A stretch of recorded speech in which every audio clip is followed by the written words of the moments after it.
हाँ सही गुस्ल भी जोस दफन भी करायोस जनाज़ो भी पढ़ोस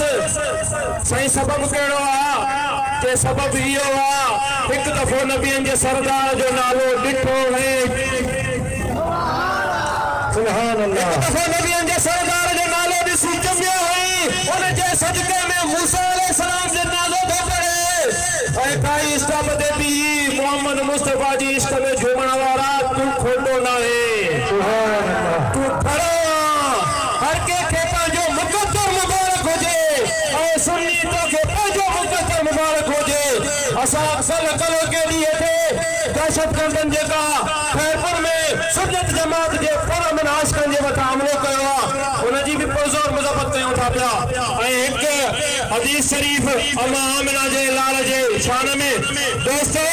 नबियनि जे सरदार जो नाम ऊंचो ई ऊंचो आहे पर जेके हुज़ूर जे दामन में आया निराला थी विया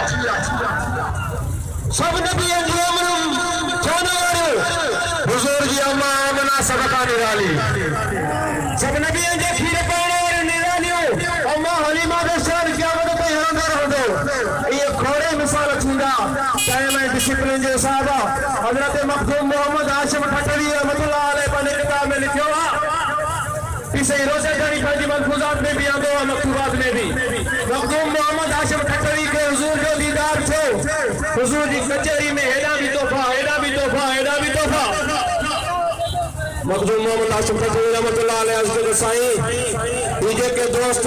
आशिक़ तव्हांजे मोहब्बत में मीलाद जा तोहफ़ा कनि था इहा ॻाल्हि अव्हांखे वणे थी हुज़ूर फरमायो पीसे रोज़े वारा लिखनि था जेको असांजे अचण ते ख़ुशी कंदो आहे इहा ॻाल्हि असांखे वणे थी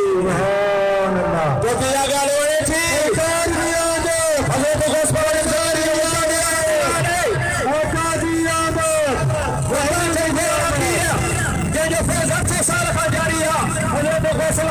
मीलाद पढ़ण वारनि खे